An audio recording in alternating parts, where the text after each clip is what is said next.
The road to the Kentucky Derby and the Kentucky Oaks began way back in September. Points have been earned. 20 horses in the starting gate for the Kentucky Derby, 14 for the Oaks, and just one order of business left. The post position draw presented by Ford from the Aristides Lounge here at Churchill Downs in Louisville, Kentucky. It's time for the post position draw, now just moments away.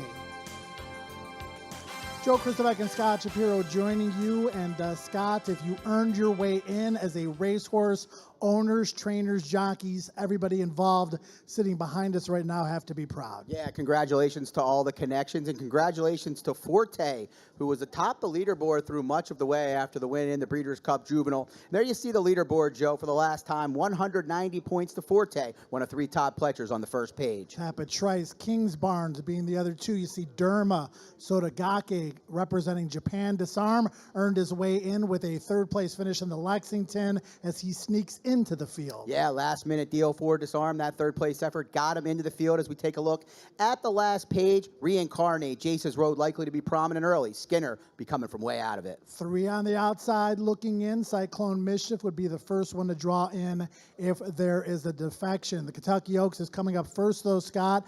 That will be a run on Friday. 14 horses in the Kentucky Oaks. Brad Cox has won it twice. He's got two of the favorites this year. The likely choice, Wet Paint. He does. Wet Botanical did her work up at Turfway Park over the all-weather surface. The dirt is the question. Wet Paint, 3 off-the-pace victories in the Oaklawn. The last one did come over a fast main track. Todd Pletcher has done his damage in this race as well, winning it 3 times. He's got Gambling Girl. Julia Shining on the outside looking in, the full sister to Malathat, who won this race a couple of years ago.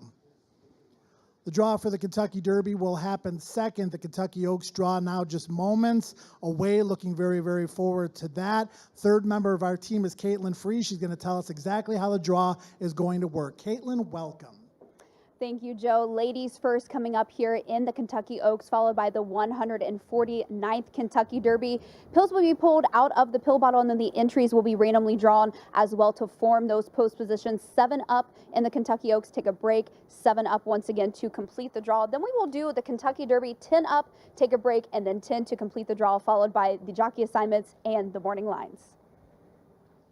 Looking very forward to all of that. Travis Stone, the track announcer here at Churchill Downs, will be the MC of this event. The Kentucky Oaks will be drawn first, followed by the Kentucky Derby. And to kick off the proceedings, here is the bugler here at Churchill Downs, none other than Steve Budham. And Steve, let's get it started.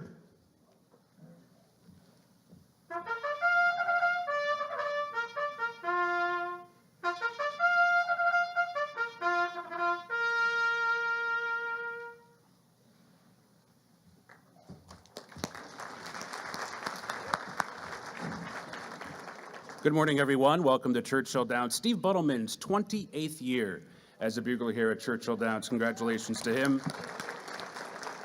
And good afternoon and welcome as we get set to draw the Kentucky Oaks and the Kentucky Derby, the 149th running of each.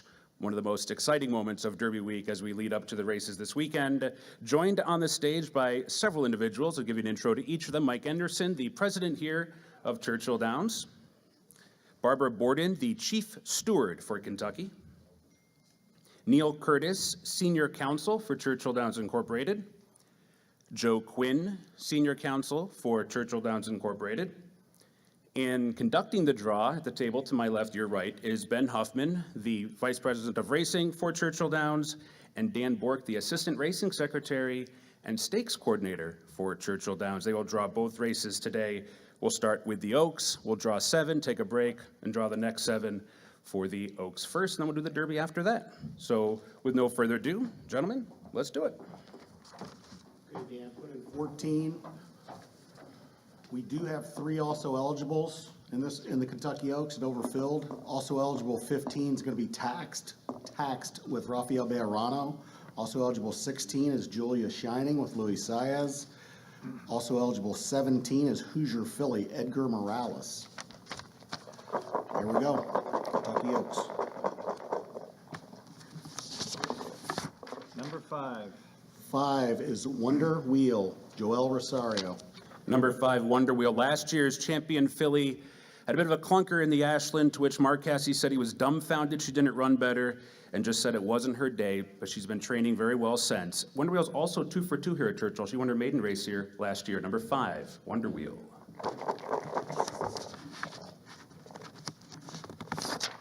Number 7.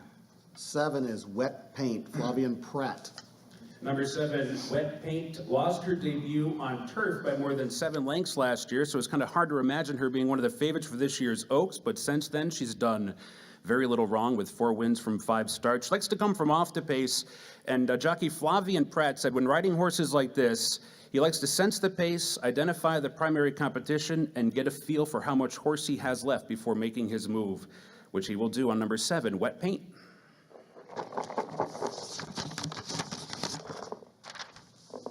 Number 2.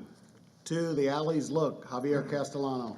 Number 2, the Alice Look with Javier Castellano. Since breaking her maiden at Fairgrounds in December, the Alice Look has never been worse than 3rd. She has earned nearly $200,000 despite being purchased for just $60,000 at Keeneland September. The Alice Look, number 2. Number 11. 11, Defining Purpose, Brian Hernandez. Number 11, Defining Purpose, broke her maiden here at Churchill Downs last fall before wintering in Arkansas. Her return to Kentucky yielded a 20-1 upset win in the Ashland. Kenny McPeak is a 3-time runner-up in the Oaks, and he's using Brian Hernandez. They've had a lot of success together. He says that Brian's a rider that never has any silly excuses. When he goes elsewhere, he usually comes back, the consummate professional, a family man, and he always ends up back with him. And he will do so with Defining Purpose, number 11. Number 4. 4, South Lawn, Ray Lou Gutierrez. Trainer Norm Cassidy, who trains South Lawn, grew up 20 minutes down I-65 in Bullitt County. This is his first Oaks starter. He'll be joined on Saturday by more than 20 members of his family. He said this week, and I quote, "I'm running out of reasons why she can't win."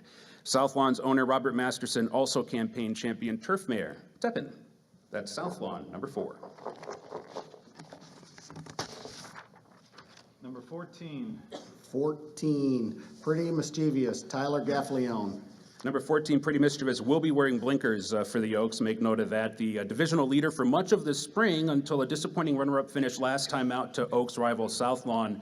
Brendan Walsh didn't think the race set up that well for her, but she's coming into this Oaks in great shape, and that they're going to add the blinkers to help her focus a little bit better. That's Pretty Mischievous, number 14. Number 9. 9, And Tell Me No Lies, Ramon Vasquez. Number 9, and Tell Me No Lies, first Oaks starter for Peter Miller. The leading West Coast 2-year-old filly last year hasn't won since October. She's one of 2 daughters of Airgate in this race. The dam, though, Be Fair, did finish 4th in the 2009 Kentucky Oaks, none other than Rachel Alexandra. Those are the first 7. That's number 9, and Tell Me No Lies. We'll take a brief break and draw the second 7 for the Oaks. Okay, the first 7 down, the next 7 yet to come. We're going to take a look at what we've got so far here, Scott. Defining Purpose, post position number 11. Pretty Mischievous, post position number 14. Defining Purpose wants to be forward, and Pretty Mischievous more of a stalker. Not a great post for Pretty Mischievous. Yeah, not too bad, though. I came into the Kentucky Oaks not thinking there were going to be many horses that were hurt, hindered, or helped by the post position draw. Nothing here overly going to change that. Wet Paint, I think, drawing well. Not the rail, not the far outside. South Lawn, Wonder Wheel horses with tactical speed right in a good spot as well. Let's send it over to Caitlin Free for her thoughts on what we've seen so far. Caitlin, still 7 more to go. So, Joe, but I agree with a lot of the things you guys said. Not bad draws for Wet Paint, South Lawn, and Wonder Wheel. I thought those were excellent draws for them, as you mentioned, tactical speed. So nothing overly shocking to me, and nothing that I think is going to be too big of a deal for those running styles. All right, thanks, Caitlin. So 7 down, but 7 more to go. And when you look at the pace of the race, You still have Flying Connection, Darth Vader, Botanical, likely horses that want to go forward. The 14 post has already been taken, so those horses are more likely for a more inside draw. Yeah, well, Flying Connection to me is going to go regardless of post position. So where she draws will probably matter compared to Darth Vader, compared to Botanical. If Botanical draws outside of those horses, I think she'll stalk. If Botanical draws inside, I wouldn't be surprised if jockey Chris Landeros gets a bit aggressive and maybe sends her to the front. Horses with a stalking style, Promise Her America, Affirmative Lady, Mimi Kikuchi, those horses likely to be mid-pack, still a few closers where post position really doesn't matter all that much to Yeah, them. overall, I just don't think this 14 horse field, particularly the post position's all that important. I think people would rather not have the rail, but other than that, nothing that And really matters too Botanical's much. never run on dirt, so she doesn't want dirt in her face. She would like to draw outside and be in the clear. Great point. No, dirt being kicked in the face of Botanical could be a negative, but she's going to be forward regardless. 7 down, 7 to go. We still have the morning line odds courtesy of Mike Battaglia after the Kentucky Oaks draw. We will have the draw for the Kentucky Derby done the exact same way. It'll be 10 up and 10 down. Kentucky Oaks draw still to come. We got the first 7. We've got the next 7 to come, and we're going to do that right now. Let's send it back to Travis Stone. And welcome back to Churchill Downs. We get set to draw the final 7 post positions for Friday's Kentucky Oaks. Gentlemen, take us away. Here we go. Number 6. 6, Botanical, Chris Landeros. Number 6, Botanical, is a starter for 2 times Kentucky Oaks winning trainer Brad Cox. Of course, her big question, as just was said, is whether or not she can handle the dirt. And Chris Landeros, the rider, said that grass horses can take you and you feed them some line and they spin their wheels. But with her, she doesn't spin. He paused and then said, but a work in the race are Botanical. 8, Promise Her America, Jorge Vargas Jr. Number 8, Promisor America, one of several horses who entered the Oaks scene with upset victories in the final round of preps. Trainer Ray Handel always believed the key for her was more distance, even if the Oaks seemed like a long shot. He said he's got her as good as he could have her, and he's not nervous yet, but when he throw the saddle on, he said he'll feel the nerves on Promisor America, number 8. 13. 13, Affirmative Lady, John Velazquez. Number 13, Affirmative Lady, the Gulfstream Park Oaks winner, is owned by Ammo Racing and Kia Horabshian, who's been involved in racing overseas, but recently stepped up his involvement here in America. He said they had purchased Affirmative Lady when her sire Arrogate wasn't really that fashionable, but he loved her from the word go, as did trainer Graham Motion. And when asked about running in the Oaks, he said it's a dream, really. And that's 13, Affirmative Lady. Number 12. 12, Darth Vader, Luis Saez.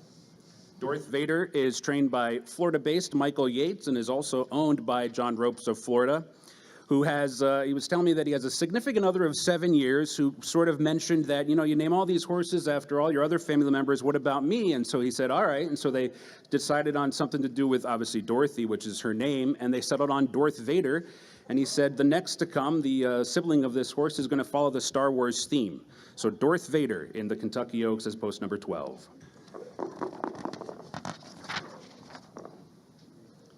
Number 10. 10, Flying Connection, Florent Giroux. Number 10, Flying Connection, is owned by a group whose home track is in Sunland Park in New Mexico, and that's where this daughter of Nyquist qualified for the Oaks. In all 4 of her victories, she showed plenty of speed, figures to be a pace factor for sure, and she will be piloted by a 2-time Oak winner in Florent Giroux. Number 1. 1, Mimi Kashushi, Mikhail Barcelona. Mimi Kikuchi, making her first start in America, has won 3 races in a row, but hasn't started since February. Her sire, City of Light, won the Breeders' Cup Dirt Mile right here at Churchill Downs back in 2018, part of his first crop at stud. Mimi Kikuchi from the rail, number 1. And number 3. 3 is Gambling Girl, Irad Ortiz. And number 3, Gambling Girl with Irad Ortiz, a New York bred that's yet to beat Open Company, but did come within a half a length last time after rallying from last. She's going to be reunited with Irad Ortiz, who rode her in both of her victories, and trainer Todd Pletcher knows the Kentucky Oaks quite well. If he wins another, he's got 4. That would put him in a tie for most ever. That is Gambling Girl number 3. So those are the first 7. We'll take a brief break, get the morning line odds for you, and then we'll come back and keep the show going. 14 horses for the Kentucky Oaks with a few on the outside looking in. And Scott, interesting.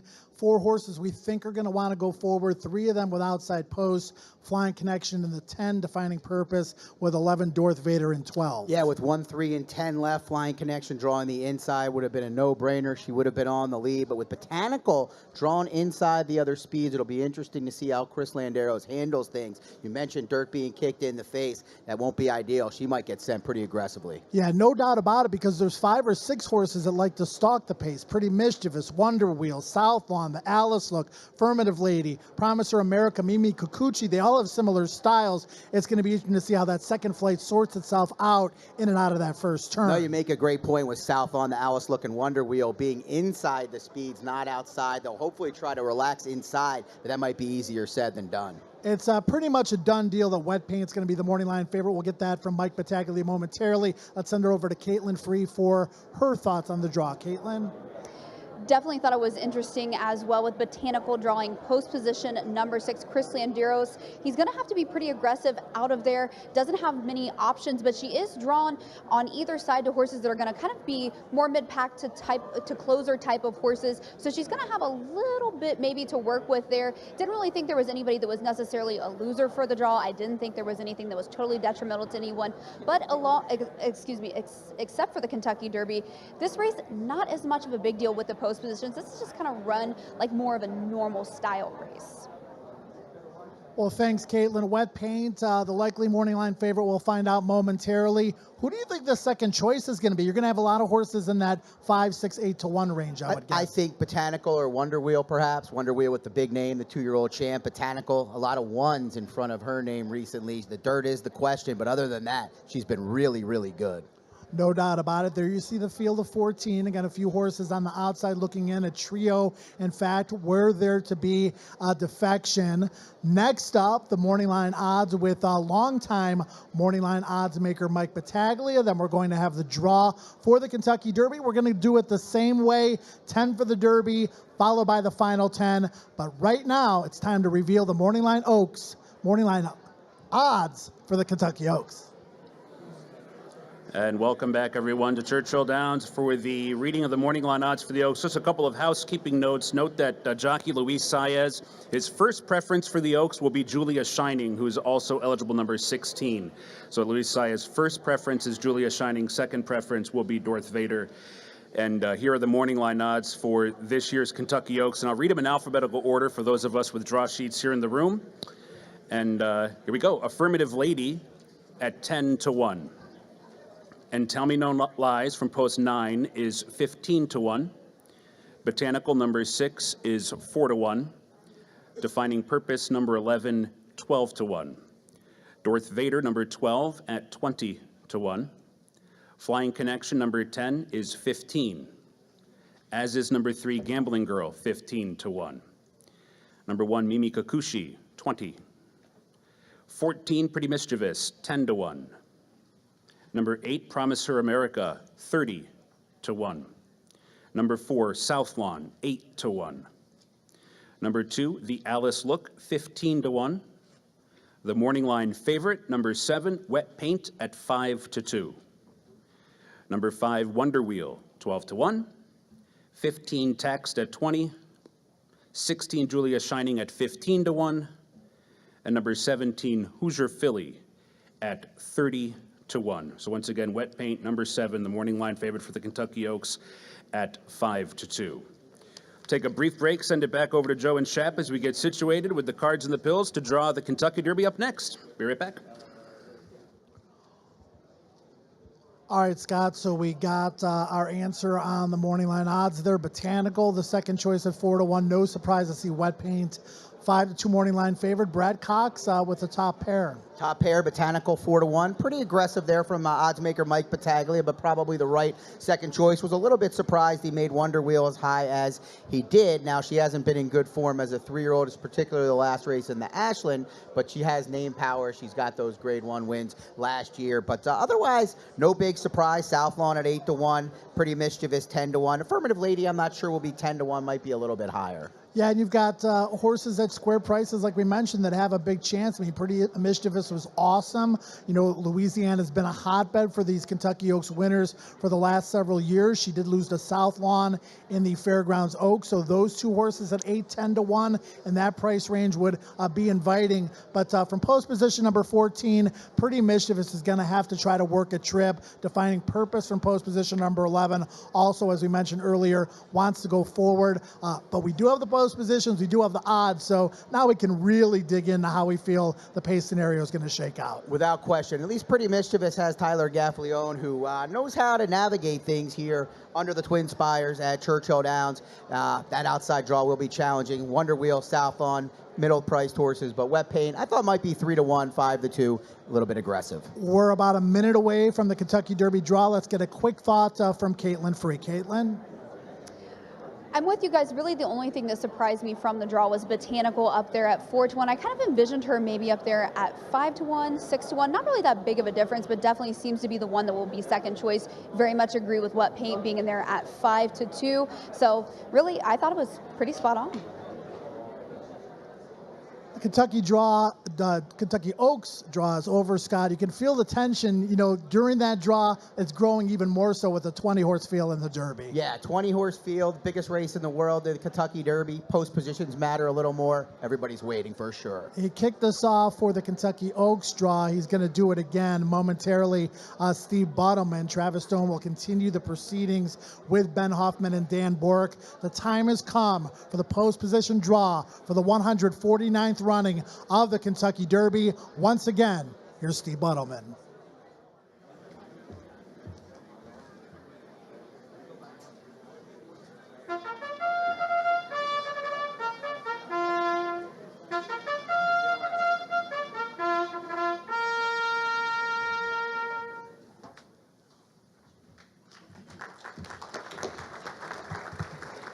All right, Steve Buttleman with the call to post. We get set to draw the 149th Kentucky Derby. Same process applies. Ben with a card and Dan Bork with a pill.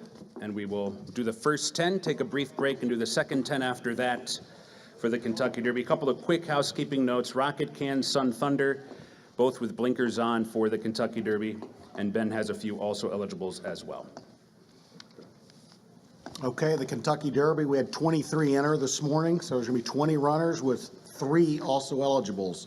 They are Cyclone Mischief, also eligible 21 with Rosario. AE 22 is Mandarin Hero, Kazushi Kimura. AE 23, King Russell, Rafael Bejarano. Dan put in 20 pills. Here we go.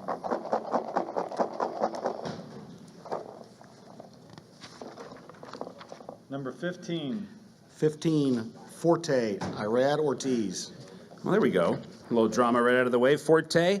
The team of Forte has 13 Eclipse Awards between them, 8 for Todd Pletcher, 4 for Irad Ortiz Jr., and of course 1 for Forte, the defending two-year-old champion last year. 21 of 80 Kentucky Derby starters that were champions in their two-year-old year went on to win. When Mage went past Forte in the Florida Derby, Irad said he jumped back into the bid on him nicely, and he knew there was a lot of racing left, so he took his time, and Forte kept coming. He said Forte's biggest asset is his willingness to win, his ability, but most importantly, his mind, of which he'll need all of them on Saturday from post 15 Forte in the Derby.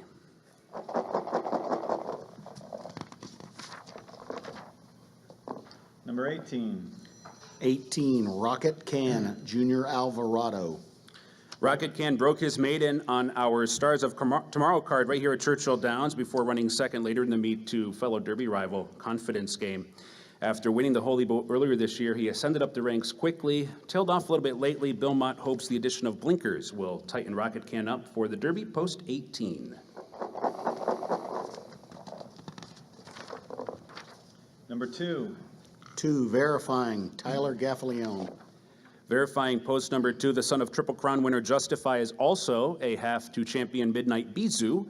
Sold for $775,000 as a yearling. When the connections felt he had the looks, physicality, and demeanor to match the pedigree, his biggest weapon is his speed, but also his rider. Tyler Gaffalione has won 6 straight riding titles here at Churchill Downs. Number 2, verifying. Number 12. 12, Jace's Road, Florent Giroux. Number 12, Jace's Road for Alba Racing. Mr. Alba's nephew Reed helps them name their horses each year and has 3 children, and they started to name some of the horses they run after the kids, the first of which was Brody's Cause, their first Kentucky Derby winner, Jace's Road, another one. But the third name they submitted got rejected. They had to find a new name for it, and ironically, the new name was Angel of Empire, but Jace's Road is number 12 for them in the Derby on Saturday.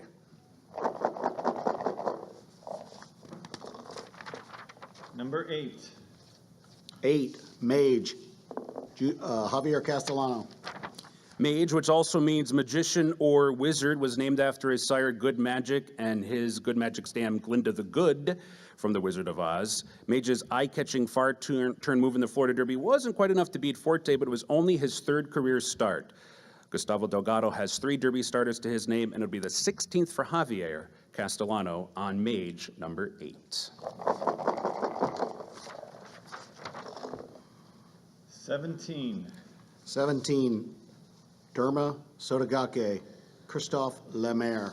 Number 17, Derma Sotogake, of course, comes from Japan via the UAE. UAE Derby winners are 0 for 18 in the Kentucky Derby, though. The best finish was 5th with Master of Hounds in 2021. He did go wire to wire in the UAE Derby, but Derma Sotogake has rated kindly in the past, so he's a little bit more adaptable than it might appear on paper. That's Derma Sotogake, number 17.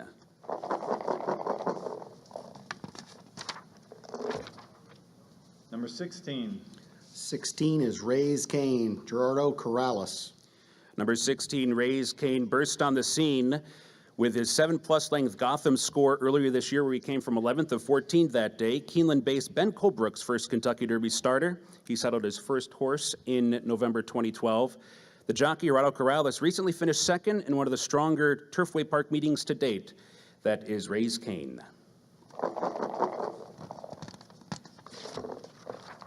Number 6. 6, Kings Barnes, Jose Ortiz. Number 6, Kings Barnes, the only undefeated horse in this year's Derby since 1915. 34 horses have started in the Derby with a perfect record. 9 exited with that record intact. Jose Ortiz has never ridden Kings Barnes in a race, but got on him before his debut and said he showed a lot of talent, so he started following him ever since. In addition to the workout here, Jose has rewatched all of his replays in preparation for riding number 6, Kings Barnes, in the Derby.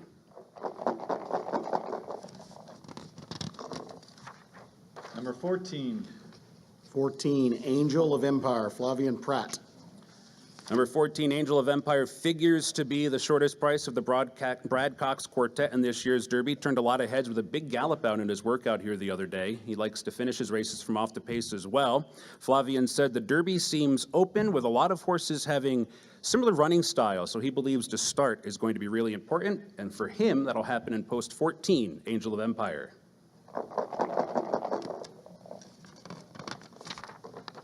Number 13. 13, Sun Thunder, Brian Hernandez. Number 13, Sun Thunder.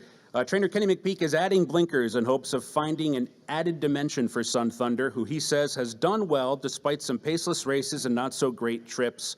Like in the Oaks, McPeak calls upon Brian Hernandez Jr. to ride. It will be Brian's 4th mount in the Kentucky Derby with number 13, Sun Thunder. And that wraps up the first 10. We'll take a brief break and draw the pills for the final 10 horses in the Derby. Be back after this. Well, the first thought, Scott, is the 2-post position being drawn by Verifying. One of a handful of horses that want to go forward in this year's Kentucky Derby. I don't think we're going to see the 45 and change half mile that set the table for a long shot last year. Very unlikely. You never know what's going to happen with horses breaking. 20 horses, young 3-year-olds. But that was one of the things I noted Verifying along the inside. Kings Barnes also. But the headliner, Forte, the first pill drawn, out of trouble in the 15-hole. I'm sure Todd Pletcher, Mike Rapoli breathed a big sigh of relief. 10 post positions yet to be drawn. We're going to do that momentarily. The one is one of them, and maybe not as detrimental as maybe it once was. We're going to find out why with Caitlin Free. It certainly isn't, and as you mentioned, the gates or the rail still up for grabs, but we have now got a new starting gate that we implemented in 2020. It came from Australia, the same gate that they use in the Melbourne Cup. Here is a look at the old starting gate, and as you'll see, the horses that break from post position number 1 have to make almost a left-hand turn to not run into the edge of the rail there to establish position. Also, another thing with the old gate, interestingly enough, horses like Forte and Angel of Empire, horses that are going to be favorites, we're at a disadvantage with that gap, but now with the new starting gate, the gates are a little bit more narrow. It's away from the rail, so although drawing the rail, not quite as big of a deal, but still maybe not the most ideal. I don't think the connections in this room, we don't have a post position yet, would necessarily agree, Scott. Right. I mean, it's like Caitlin said, not as disadvantageous, but I don't think anybody here is begging for number 1. No doubt about it. Let's take a look at the post positions once again to find out what has been taken and what is still remaining. Mike Battaglia's morning line still to come. Kings Barnes is going to go forward, Scott. He drew post position number 6. Pretty good draw for him. I think so as well. Confidence Game is yet to draw a post. He is a horse that many are predicting to be on or right off the early pace. 2 fills, Larry Ravelli's first starter. Tapit Trice is the horse I'm keeping my eye out on the most. If he draws the 1 or even the 3, that would definitely hurt his chances, at least in my opinion. Post 1 is still available. The far outside posts are still open too, 19 and 20. A little bit of drama here in the room. We're going to send it back to Travis Stone to complete the Kentucky Derby draw.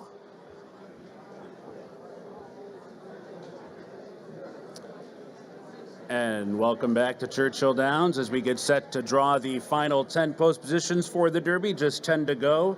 And we'll see what Miss Hannah Edelin, Miss Kentucky 2022, does with the Silks for the final 10. So Ben and Dan, shall we? Okay, here we go.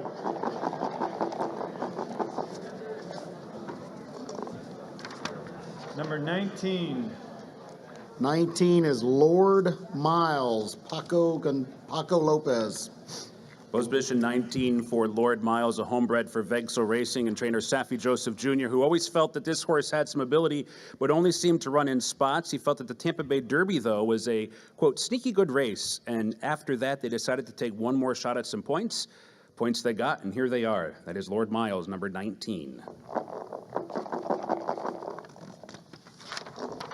Number 7. 7, Reincarnate, John Velazquez. Number 7, Reincarnate, is from runner-up Good Magic, Kentucky Derby runner-up Good Magic's first crop. Started his career with 2 consecutive turf races, but has never finished worse than 3rd in all of his 7 starts. Reincarnate is described as a freckled gray and was named after Gavin Murphy of SF Racing and Bloodstock, said that he reminded him of his colt's maternal grandfather, Holy Bull, and thus he named him Reincarnate right there on the spot, number 7. Number 4.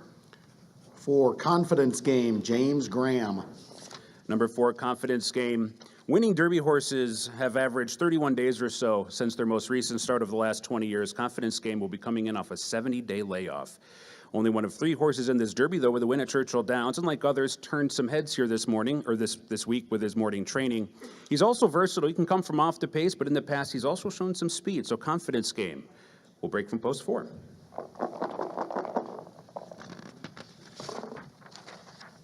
Number 9.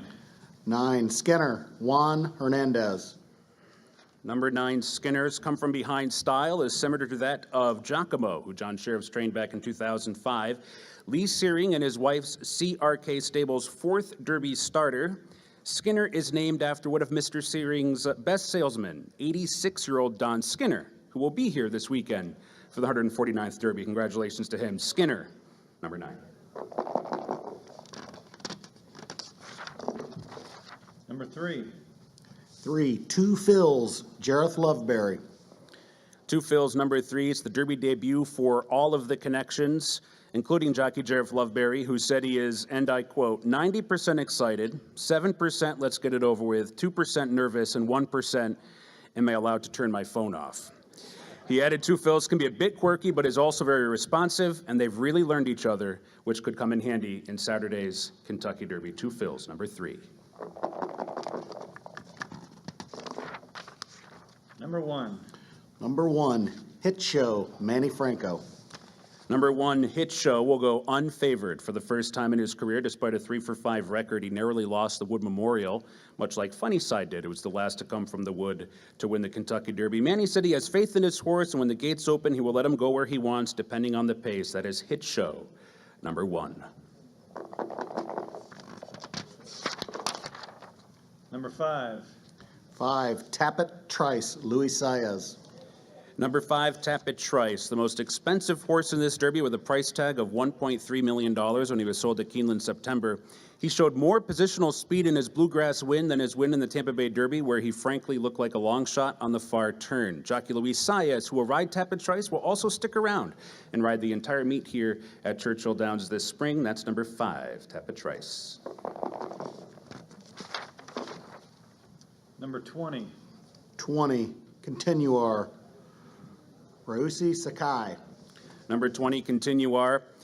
Despite being sired by 2016 sprint champion Dreyfong, he actually won his career debut going 9 furlongs and then qualified on the Japan Road to the Kentucky Derby to start in the Derby this weekend. He and Dermis Otagake are the 5th and 6th Japanese-based horses to run in the Kentucky Derby. That's number 20, Continuar.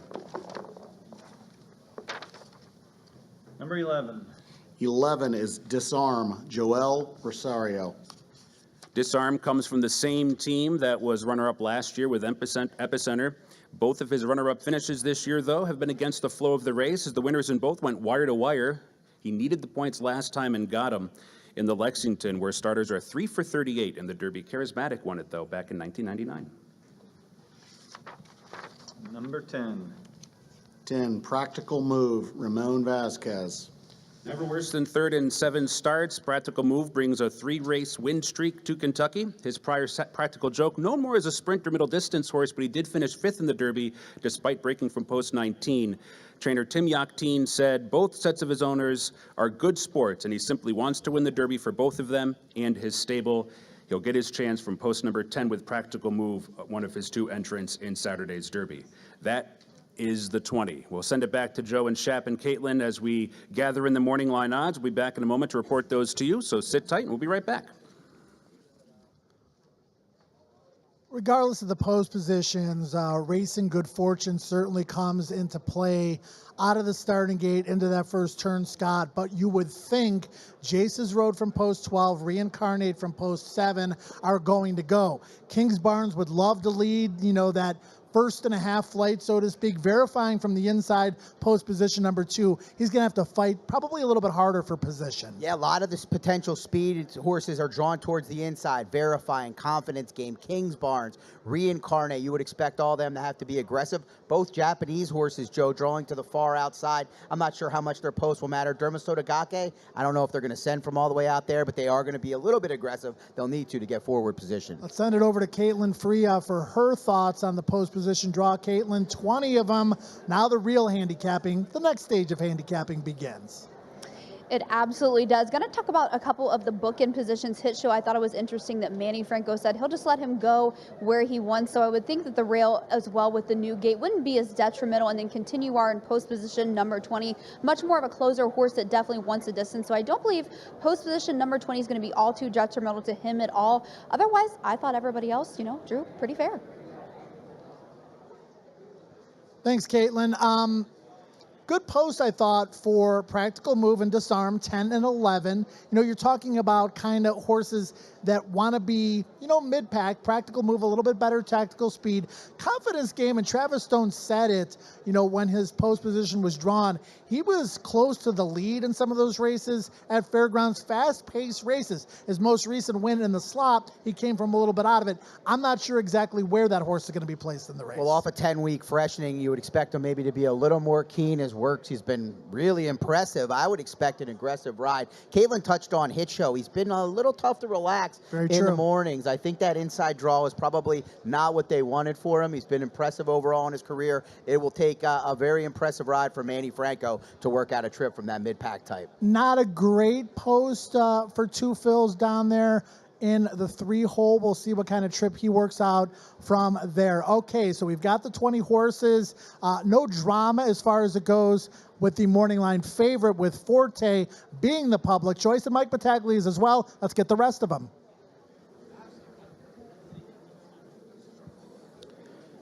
And welcome back, everyone, as we get set to deliver the morning line odds made by Mike Battaglia, presented by Twin Spires for Saturday's Kentucky Derby. And just like with the Oaks, we'll read through them in alphabetical order, and that'll wrap up the proceedings this morning. So here we go. 14 Angel of Empire is 8-1 and third choice on the morning line for the Derby. Number 4, Confidence Game, is 20. Number 20, Continuar, 50. Number 17, Derma Sotogake, 10. 11, Disarm, is 30-1. Number 15, Forte, is the 3-1 morning line favorite for the Derby. Number 1, Hit Show, 30. Number 12, Jace's Road, 15. Number 6, King's Barnes, 12. Number 19, Lord Miles, is 30-1. Number 8, Mage, 15-1. Number 10, Practical Move, is 10-1. Number 16, Raise Cain, 50. Number 7, Reincarnate, 50-1. Number 18, Rocket Can, is 30. Number 9, Skinner, is 20-1. Number 13, Sun Thunder, is 50-1. Number 5, Tepid Trice, is the second favorite for the Derby at 5-1. Number 3, Two Fills, is 12-1. Number 2, Verifying, is 15. Also eligible, Cyclone Mischief, is 30. Mandarin Hero is 20-1, and King Russell is 50-1 for Saturday's Kentucky Derby. And that does wrap it up from up here. Thank you to all the Horseman Connections for joining us this morning and taking the time to answer questions. Good luck to everybody. Enjoy the races this week, and we'll see you for the Oaks and Derby. Have a good day. Thanks to Travis Stone and everyone that participated in this draw. The show is not done yet. Caitlin Free is going to be standing by with some interviews. We're going to take a look at the field with the morning line odds, and it's got 20 horses, so the morning line is a little bit tricky. There's only so many points that can be distributed, so you're going to see a lot of 20, 30-1s. You're going to see a lot of 20, 30-1s in the Kentucky Derby, the best betting race of the year. Without question. And I think Mike Battaglia nailed the top 3. I do expect, of course, Forte to go off as the favorite. I expect Tapit Trice to go off as the second choice. An Angel of Empire horse I'm fond of, I do expect to go off as the third choice. I could poke holes in some of these, but a tough job, like you said, by Mike Battaglia to nail a 20-horse field. No doubt about it. And the big question leading in the last couple of weeks, and particularly the next few days, once we finally get some odds on the board Friday with pre-wagering, Derma Sotogake, 10-1. What kind of money is this horse going to take, Scott? You know, you don't have a lot of information to go on as far as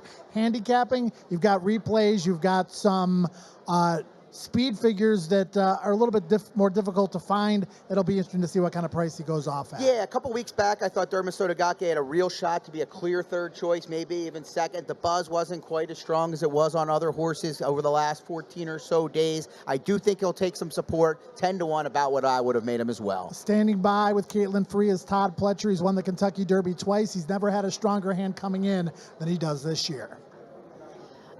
I'm joined here by Todd Pletcher, and no doubt holding 3 aces in this year's Kentucky Derby. Forte, morning line favorite, drawn in post position number 15 with the old gate. That could have been a little bit of a problem with kind of the shuffling trying to get over. Do you see that as still an issue with the new gate this year? No, I don't. I think it changes with the, with the one gate. You don't have that space in between 14 and 15. So yeah, we're happy with the draw. King's Barnes drawn to the inside, as well as Tapit Trice right next door to him. Tapit Trice is kind of in there with some of the speed. King's Barnes there as well. He's got some speed to his outside. What do you make of those draws for the two of them? Well, the key for both of them is that first step to get away cleanly, and then Tapit Trice isn't super quick, but hopefully he can get into the first turn, save some ground, get into a good position. King's Barnes probably be somewhat more forwardly placed. And then what can you tell me about how you feel about Gambling Girl's draw for the Kentucky Oaks? It was fine. It came down, she was one of the last 2 out, so it was 1 or 3, and I guess we'd probably prefer 3 over 1, but I think it's important for her. She's going to need to save some ground all the way around there to have her best shot. All right, thank you, Todd. Thank you. Todd Pletcher coming in, 1 for the Kentucky Oaks and 3 very big chances in the Kentucky Derby. Forte with that outside draw. Kingsbarns Tapit Trice with inside draws. We've talked about Kingsbarns. You know, he was on the lead in the Louisiana Derby, went gate to wire going 1 mile and 3/16. And he doesn't need to be on the lead, though. We saw the race prior at Tampa where there was a runoff speed, and he just kind of sat second, high cruising speed. He should be in a great position if he gets out of the gate well and finds that position into the first turn. Yeah, it'll be his biggest challenge to relax. In all 3 of his races, he's shown tactical speed, but also relaxed. You know, the 2 previous races before the Louisiana Derby, relaxed just off the pace after breaking well, then went to the lead in Louisiana. But there will be horses to his inside and outside that have speed, so we'll see how he relaxes. He's been a pro so far. Stamina is not an issue with Tapit Trice, but Luis Saez has to work. I mean, he's going to have to work all the way around the track, going 1.25 miles. Todd Pletcher's done really well in the Belmont. Seems like a really good Belmont horse moving forward with that stamina. If you take a look at the field and the odds, but there's no discrediting Tapit Trice's resume, and I thought he was a lot better in the Bluegrass and showed a little bit of heart that day too. Showed heart, showed a little more tactical speed to get into the race. Of the 3 Pletcher runners, none of them drew terribly, but Tapit Trice, I think they would have liked to have drawn more towards the outside, let him be in the clear to get into that stride. Luis Saez, like you said, he always has to work to ride Tapit Trice. He'll have to work that much more drawing in between speed horses like Confidence Game, Kingsbarns, and Reincarnate. Angel of Empire won a fall apart race in the Risen Star. Fast pace, closed into it, showed his stamina that day. Better tactical speed from him as well in the Arkansas Derby with that scintillating move nearing in and out of that turn. I think post position number 14 is probably perfect for him. I would absolutely agree with that. After the Risen Star, I thought that was the day for Angel of Empire. You mentioned the hot pace, taking advantage of it. Didn't see him as a horse I was likely going to pick in the Derby, but his Arkansas Derby, he showed a new dimension. Somewhat like Tapit Trice, Joe. A little more speed, got a little more into the race, had less to do when they turned for home, and boy, did he finish well in Hot Springs, Arkansas.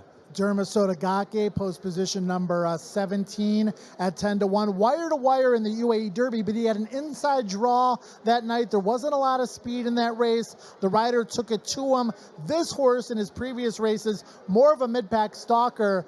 Man, he's going to be in a position into that first turn to maybe be hung wide. Going to need a little bit of racing luck and a good ride. Yeah, I'm not sure if we found out how good he is in the UAE Derby. He had things his way. He looked great. He was dominant. We'll find out how good he is come Saturday, where Derma Sotogake drew towards the far outside. We'll be talking about it in the days to come. Live racing at Churchill Downs, 5:00 Tuesday, tomorrow, all the way through Kentucky Derby Day, but a fantastic wagering menu. A lot of 2-day wagers, Friday into Saturday, and looking forward to digging into these PPs and firing up that Twin Spires account. Yeah, my Twin Spires account will be loaded up. The wagering menu saw it. What an absolute thrill it'll be to dive into those. Pick 3s, pick 4s, pick 5s, pick 6s, something for everyone. Don't forget about those win bets, though, Joe. No doubt about it. And, you know, the past performances are going to be out in the next couple of hours. We're drawing the entirety of the cards, today. Going to go final for the Derby, I believe, later tonight, final for the Oaks tomorrow. We've been doing a lot of handicapping as far as these races go for the last 7 months. Now we're going to put the finishing touches on our handicapping and come up with our final decisions. Right, and rumor has it that the fields for the stakes on both Friday and Saturday were robust, big fields. The cards are coming up great. We've got 5 big days of racing starting tomorrow, of course, culminating on Saturday with the Derby.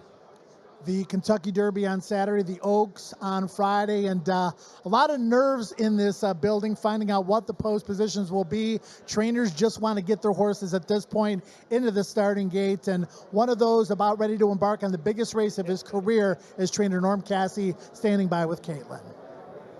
I'm joined with trainer Norm Cassie, trainer of South Lawn, drawn in post position number 4. This is your first Kentucky Oaks. A lot of pressure coming in. I don't think there's any pressure. I'm just going to sit back and try to enjoy the ride. The only pressure that we have is putting it on myself. This is a big, big deal. It's a race I've always wanted to win, and now we have a great opportunity to do so. What did you think about post position number 4 for her? A lot of speed, kind of more toward the outside. I'm happy. I feel like there's enough speed that it will clear, kind of loosen things up down on the inside for us. She's okay being drawn inside. When Raylu finds a hole, she'll respond, hopefully in a big way. Raylu going to only be his second Kentucky Oaks. He seems to be a pretty good fit for her. Can you tell me a little bit more about their relationship? I think that's one of the big narratives going into this race. Raylu gets along with her really, really well. One thing I can say about Raylu, he's a super confident man. He's very confident in South Lawn, and that gives me a lot of confidence. All right, Norm, congratulations. Good luck. Thank you. Norm Cassie, trainer of South Lawn, in post position number 4, going to be one to look forward to in the Kentucky Oaks. And Scott, as far as the Oaks goes, South Lawn has really come into her own. She burst onto the scene at Fairgrounds with that maiden-breaking win. She goes right into the Fairgrounds Oaks, and she sits a great trip, kind of sort of shows a new dimension. You talk about horses coming into big races the right way. Right, off the freshening first start as a 3-year-old, she took a huge step forward, and Norm talked about Ray Gutierrez's confidence there. He's also a very aggressive rider. He doesn't get cheated. He made an aggressive move that day in the allowance race the day before the Risen Star, and boy, did she take another step forward in the Fairgrounds Oaks. I think South Lawn has a huge shot to give Norm his first Grade 1. Yeah, Ray Gutierrez winning the Fairgrounds jockey title this year, and we kind of thought of him as a little bit of a forward rider early in his career. He's been showing, different dimensions as a rider. Jose Santos Jr., his agent, doing a great job, and they huddle up and talk about how Ray can improve on a day-to-day basis, and we've seen it. Yeah, I mean, we all know these guys are very talented, the jockeys. Some of them they all put a lot of time in, but I can tell just from talking to Ray regularly that he is a guy that studies up, puts the time in, and it really is shown. He was once just an all-out send jockey when I first saw him, but he's got multiple dimensions now. I think he's a perfect fit for South Lawn. South Lawn, I believe 8-1 in the 8-1 on the morning line, yes. correct? And Sounds horse about that right. you've been high on Yep. ever since she won the first time at Fairgrounds. So we'll see how that plays out. Talked about wet paint coming from way off the pace. It's not a 20-horse field. It's a 14-horse field. The pace has an opportunity, I think, in the Kentucky Oaks, to be honest.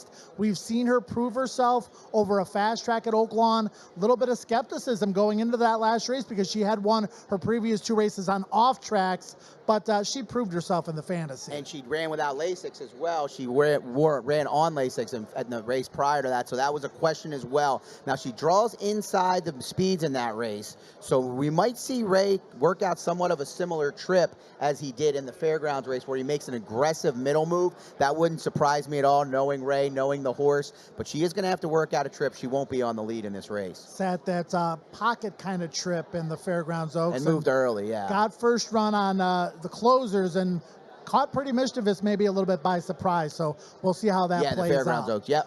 7 horses between the Kentucky Derby and the Kentucky Oaks for our next guest, who's standing by with Caitlin Free. I'm joined by Brad Cox, trainer of 4 in the Kentucky Derby. I want to ask you first about Forte and Jason, or it's not, excuse me, not Forte, my goodness. Angel of Empire and Jesus Road. They're drawn pretty close to each other, drawn kind of in the middle. What do you make of those middle draws for them? I think they're good. Jason's Road hopefully can break running and get a good early position. Flavian obviously knows Angel of Empire really well. Obviously breezing a time or two, and obviously gave him a great ride last time. So, I think it should work out well. And then finally, the other 2 you have Verifying and Hit Show drawn in the 2 inside gates. Hit Show, a little bit more of a horse that gets kind of a little bit keyed up. What did you make of the rail draw for him? Well, he overcame an outside post to run very well last time. Now he's going to have to overcome an inside post. I think it's okay. We've got the tighter starting gate now. It works out well for the Derby. I don't think it eliminates the inside horses like it used to with the auxiliary gate. So I'm going to, take a positive spin on it. Hopefully he and Verifying can get good trips from down inside. They're going to ask you about the Oaks, Wet Paint, Botanical, and the Alice Look. Botanical drawn there in post position number 6. Do you see her being a little bit more forward from that position or having to sit a little bit more of a patient trip? I think she'll break running. That ultimately will be up to Chris going into the first turn where he wants her and what everyone else is doing. But I'd say more forward than maybe mid-pack, and then obviously Valley's looks probably, similar, maybe not quite as close. Just kind of see how it works out. All right. Thank you, Brad. I'm sure you have many people to talk to. Thanks, Caitlin. Brad Cox, trainer of 4 in the Kentucky Derby and 3 in the Kentucky Oaks. He's going to be a busy man. Well, thanks, Caitlin. He certainly is. And Brad Cox had a lot of horses that were offered during the course of the Kentucky Derby future wager pools. Back, January, February, have the pleasure of wintering with Brad at the fairgrounds, talking to him a lot. If you would have asked him who his top 3-year-olds were, Angel of Empire wouldn't be one of the first ones that he would have mentioned. No, and he was shuffling the deck regularly. You were with him a lot. I got to go down there a lot. Every week, kind of a different 3-year-old that was kind of taking that next step forward. When I got down there, you were already there for the Risen Star. It was clear that he knew that Angel of Empire had taken a step forward. Just how big of a step? I mean, I think it's pretty clear he's taken multiple steps forward. There are some people, speaking of the future wager, that have huge odds on that horse to win the Derby. All right, we're going to wrap up the Kentucky Derby and Kentucky Oaks Draw Show. We thank Ford for sponsoring the show here at Churchill Downs. Don't forget 2 for Tuesday tomorrow, live racing back in action. Looking very forward to the Oaks on Friday and the Kentucky Derby on Saturday. We thank you all for joining us. Best of luck to all the connections. Enjoy the experience of having a horse in the Kentucky Oaks and the Kentucky Derby. We'll be back with live racing, and don't forget the work show at 7 a.m. tomorrow morning. Have a great day.